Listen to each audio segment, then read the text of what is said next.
I woke up to someone tapping on my car window. It was 5 in the morning. The parking lot was dark. I'd been living in my Honda Civic for 3 weeks, sleeping in the back seat with a blanket my ex-roommate threw at me before changing the locks. But when I looked up and saw the face staring down at me through the glass, my blood went cold. Because the man standing there in a $1,000 suit wasn't a cop or a security guard. He was Victor Hayes, my grandfather, the billionaire I hadn't seen or spoken to in 20 years. Before we continue, please tell us where you're watching from so we know how far our stories reach, and subscribe to the channel to help us grow. Let me back up. 3 weeks earlier, my life looked normal. I had a job, I had an apartment, I had savings.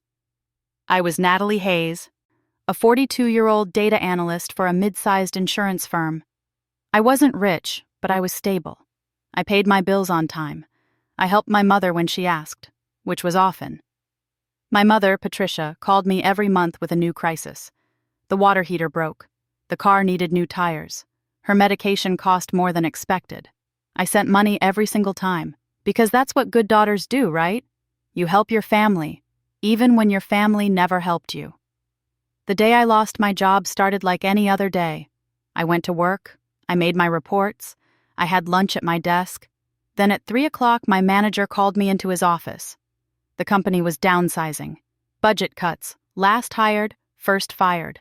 They gave me 2 weeks severance and a cardboard box. I went home that night and did the math. 2 weeks severance would cover rent and food for maybe 6 weeks if I was careful. Then I needed to find a new job fast. I updated my resume. I applied to 40 positions that night. I felt scared, but I had a plan. 2 days later, my mother called. "Natalie, honey, I need to talk to you about something," she said. Her voice had that tone, the one she used when she wanted money. "Mom, I just lost my job," I told her. "I can't help right now." "Oh, sweetie, I'm so sorry," she said. But she didn't sound sorry. She sounded distracted. "Actually, that's why I'm calling. I need to borrow some money, just for a few weeks." "I literally just told you I lost my job." "I know, but this is important. Your cousin Danielle is going through a hard time. She really needs a vacation to clear her head. Just a little trip to help her relax." I stared at my phone. "You want me to give you money so Danielle can go on vacation?" "It's not like that. She's been so stressed with her Instagram brand. All that pressure to post perfect photos every day. She deserves a break." Danielle. My cousin. The golden child. The one who never worked a real job, but somehow always had money for designer clothes and fancy restaurants. The one my mother treated like a daughter while treating me like an ATM. "No," I said. "I can't afford it." My mother went quiet. Then she said something that made my stomach drop. "Well, it's too late anyway. I already booked her trip. I used that money you sent last month. The money you said was for my water heater." The room started spinning. "What money?" "The $1,500 you transferred. I figured you wouldn't mind since family helps family." $1,500. That was supposed to be my rent money for the next month. I'd sent it to my mother because she said her water heater exploded and flooded her basement. She'd sent me photos of the damage. She'd cried on the phone about how she couldn't afford the repairs. "Mom, that was my rent money. You said—" "I know what I said, but Danielle needed this more. You're young. You'll figure it out. Danielle has been through so much." I couldn't breathe. What has Danielle been through? What has she ever been through? "Don't be cruel, Natalie. Your cousin works very hard on her social media presence. Do you know how exhausting it is to maintain that kind of lifestyle? The pressure to look perfect all the time?" I hung up. My hands were shaking. I called my landlord and explained the situation. He said he understood, but rules were rules. If I didn't pay rent by the end of the week, he'd start eviction proceedings. I applied to every job I could find: fast food, retail, warehouses, anything. But nobody was hiring immediately, and the few interviews I got said they'd let me know in 2 to 3 weeks. I didn't have 2 to 3 weeks. But that wasn't even the worst part. The end of the week came. I couldn't pay rent. My landlord filed for eviction. I had 30 days to leave. I looked for cheaper apartments, but I needed first and last month's rent, plus a security deposit. Nobody would rent to someone unemployed. I asked my mother for help. She said she couldn't spare any money because she'd just booked Danielle's return flight. Apparently, the first vacation went so well that Danielle needed a second trip. I moved into my car on a Tuesday. I parked in a 24-hour gym parking lot because at least I could use their bathroom and shower if I kept my membership. I ate ramen noodles heated up in the microwave at a convenience store. I charged my phone at the library. I kept applying for jobs and telling myself this was temporary. 3 weeks passed. I had 2 interviews. Both said they'd call me back. Neither did. I was down to my last $60. My car registration was expiring. I couldn't afford to renew it. I couldn't afford gas. I couldn't afford food. I sat in my car at night and wondered how my life had fallen apart so completely. Then that morning came, 5 a.m., the tap on my window, the face of Victor Hayes staring down at me. I hadn't seen my grandfather since I was 22. He'd cut off my mother years before that, said she was a leech who only cared about his money. My mother told me he was cruel and heartless. She said we were better off without him. I believed her. I always believed her. I rolled down my window. "How did you find me?" Victor looked at me for a long moment. He was 78 but still sharp, still commanding, still terrifying. "I make it my business to know where my family is, even the ones who think they don't need me." He glanced at the back seat, at my blanket and pillow, at the bag of clothes, at the empty ramen cups on the floor. "Do you own this car?" "Yes," I said. At least I had that. "Good. That means you understand the value of ownership." He pulled out his phone. "I'm going to send you an address. Be there at 9 o'clock. Don't be late." "Why would I?" "Because you want your life back.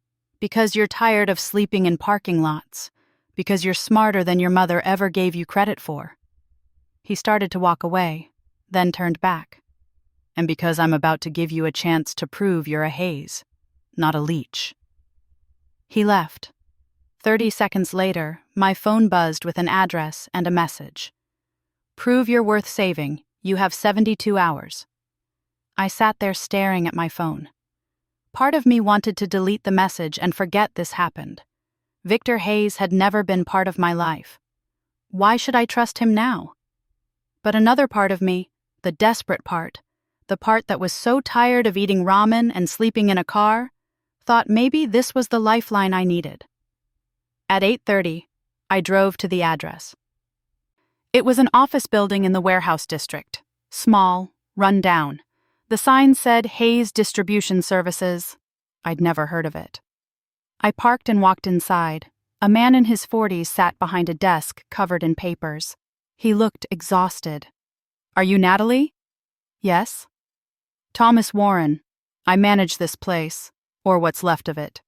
He stood up and shook my hand. "Your grandfather said you'd be coming. He said you have 72 hours to fix this business, or he's shutting it down and firing all 23 employees." My stomach dropped. Fix it?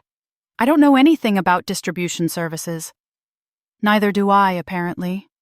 Thomas laughed, but it wasn't a happy sound. "We're hemorrhaging money. I don't know why. The books don't make sense. Shipments go missing. Invoices don't match orders.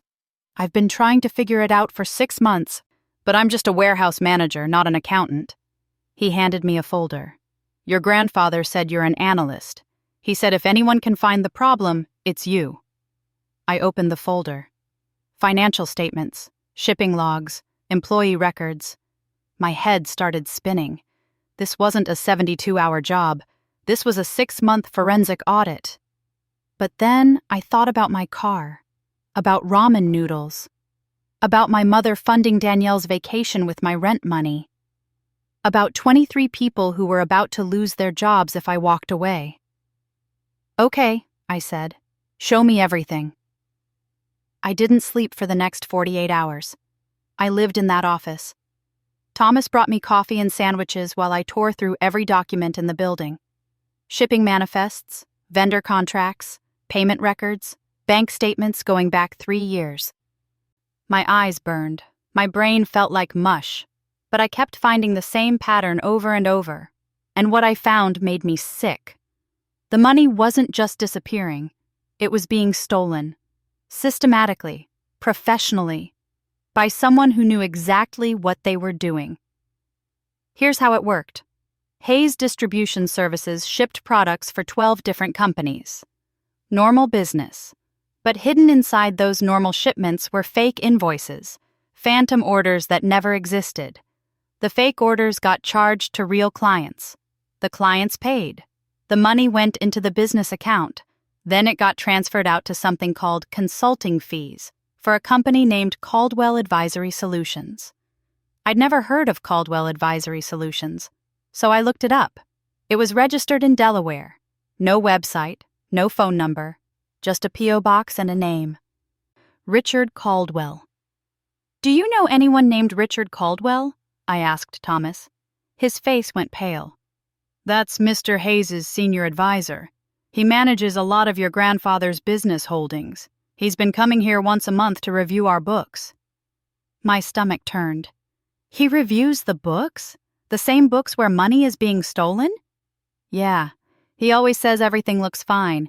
He signs off on the reports and sends them to corporate. I sat back in my chair. This wasn't just embezzlement. This was systematic corporate theft. And Richard Caldwell wasn't just some random thief.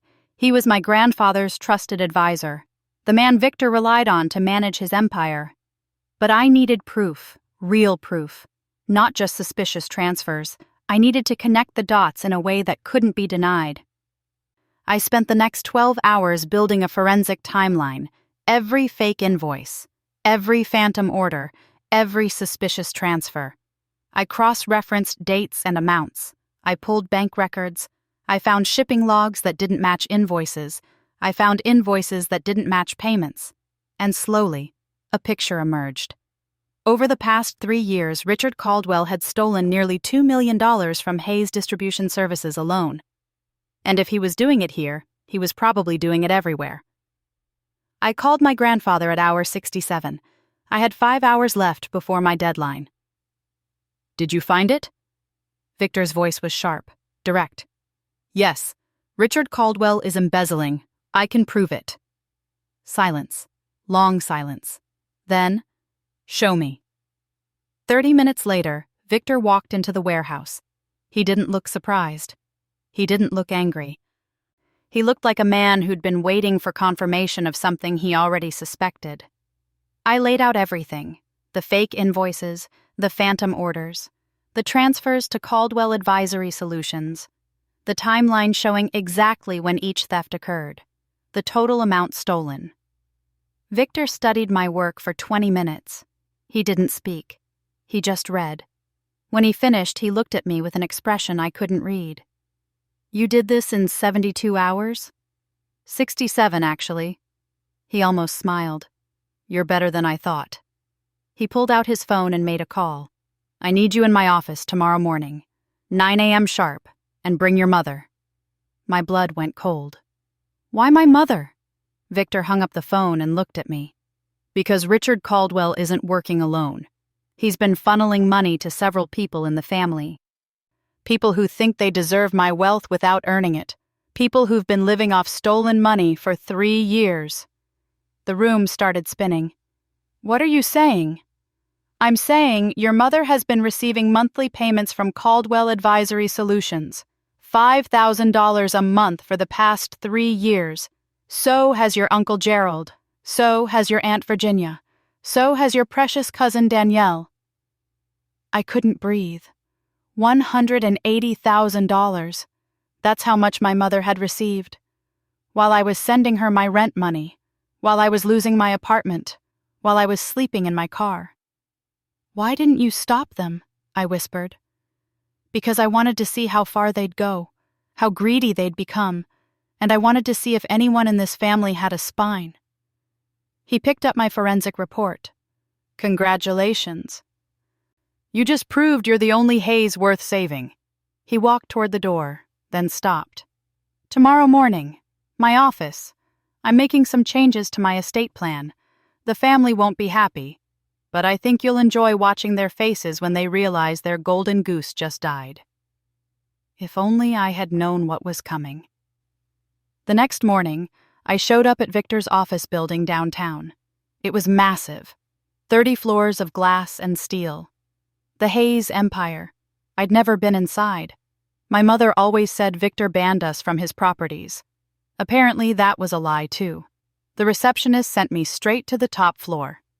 Conference room. Victor sat at the head of a long table. Next to him was a lawyer I didn't recognize. And seated around the table, looking confused and annoyed, were my mother, my Uncle Gerald, my Aunt Virginia, and my cousin Danielle. Danielle wore a designer dress that probably cost more than my car. She was scrolling through her phone, not even looking up. My mother saw me and her face hardened. "What is she doing here?" Patricia demanded. "She's here because I invited her," Victor said. "Everyone sit down." The family sat. They all looked annoyed at being summoned, like this was an inconvenience, like they had better things to do. Victor didn't waste time. "I've discovered some irregularities in my business holdings. Specifically, someone has been embezzling from Hayes Distribution Services, $2 million over 3 years. Uncle Gerald shifted in his seat. Aunt Virginia's face went white. Danielle stopped scrolling. "That's terrible," my mother said. "Do you know who did it?" "Oh, I know exactly who did it." Victor slid a document across the table. "Richard Caldwell orchestrated the theft, but he didn't keep the money. He distributed it to 4 recipients: Patricia Hayes, Gerald Foster, Virginia Hayes, and Danielle Foster." The room exploded. "That's insane!" my mother shouted. "You received $5,000 per month for 36 months, Victor said. His voice was ice. $180,000. Would you like to see the bank records?" My mother's mouth opened and closed. No words came out. Uncle Gerald stood up. "This is ridiculous. We're family. We deserve—" "You deserve nothing," Victor said. "You've spent your entire lives waiting for me to die so you could fight over my money. Well, I'm not dead yet, and I'm changing my estate plan today." Aunt Virginia started crying. Fake tears, the kind she'd always used to manipulate people. "Father, please, we can explain." "Explain what? That you've been stealing from me? That you've been living off embezzled money while pretending to be upstanding citizens?" Victor turned to Danielle. "And you, the influencer, the Instagram star. Let me guess. All those designer clothes and fancy vacations were funded by stolen money?" Danielle's face turned red.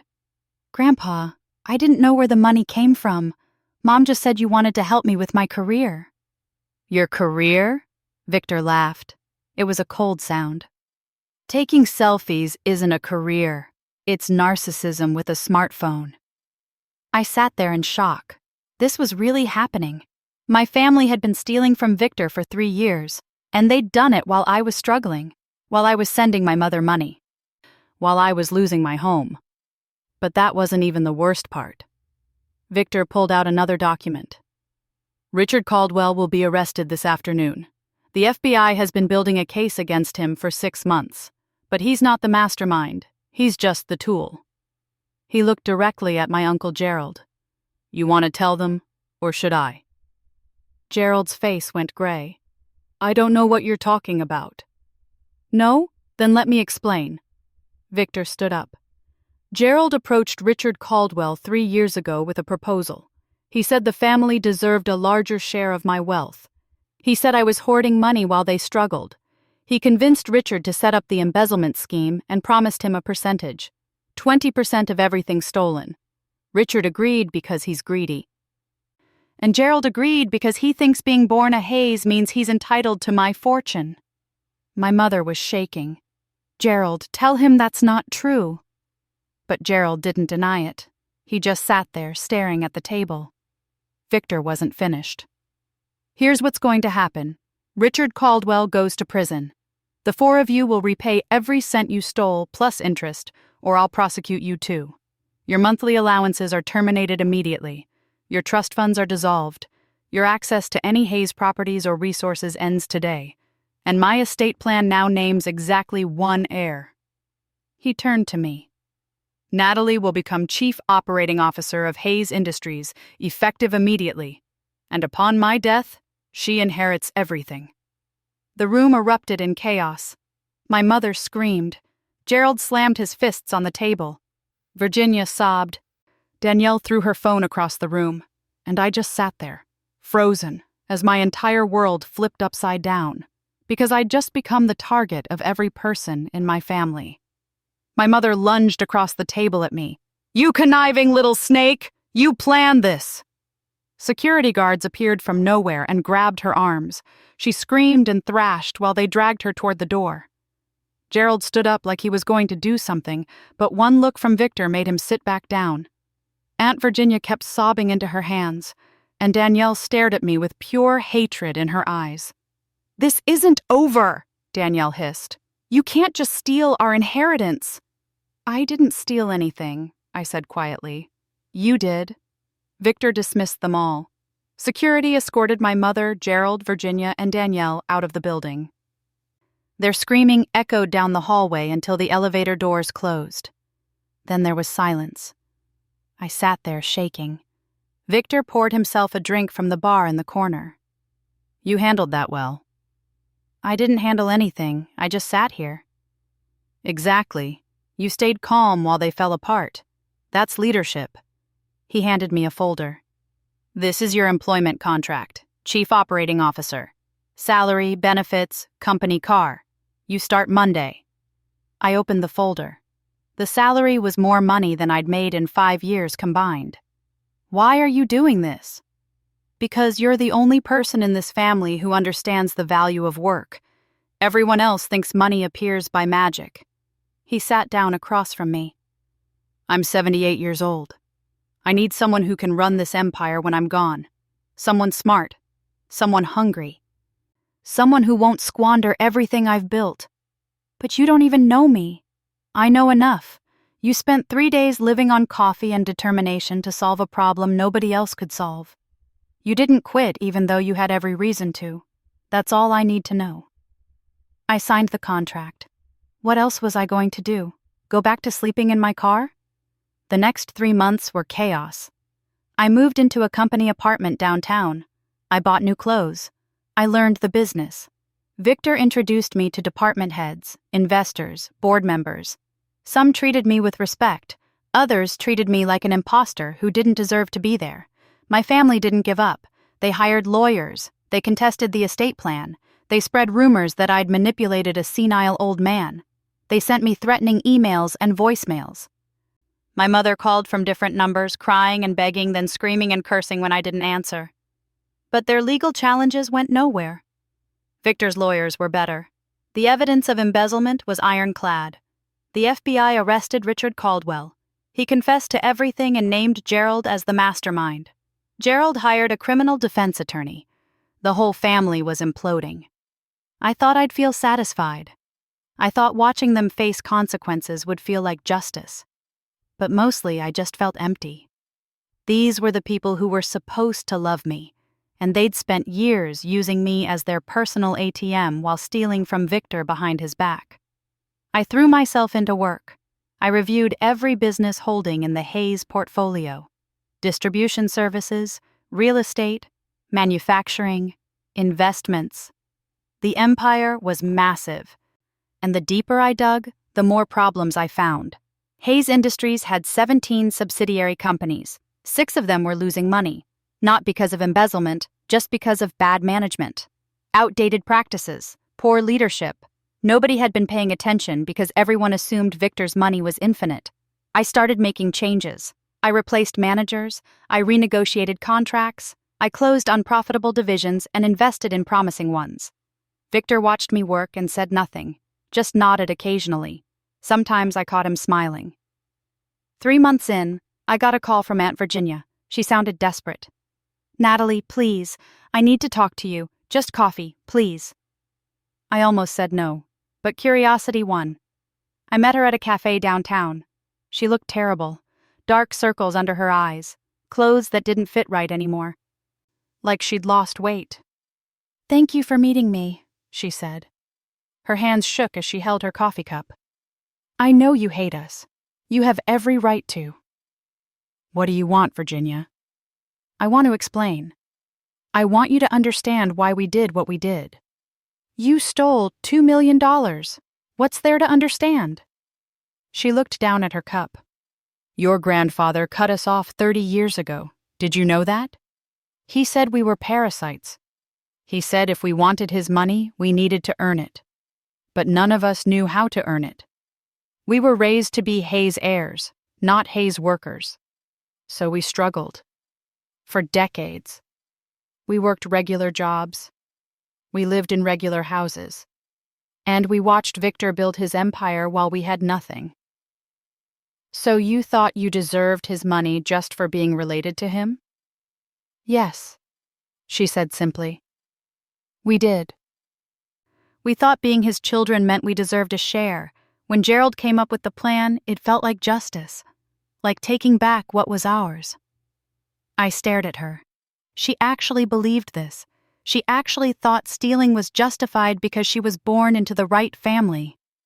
"You're not getting any money, Virginia. Ever. And neither is anyone else." Her face hardened. "We'll see about that." She left. I sat there feeling uneasy. Something about that conversation felt wrong, like a warning.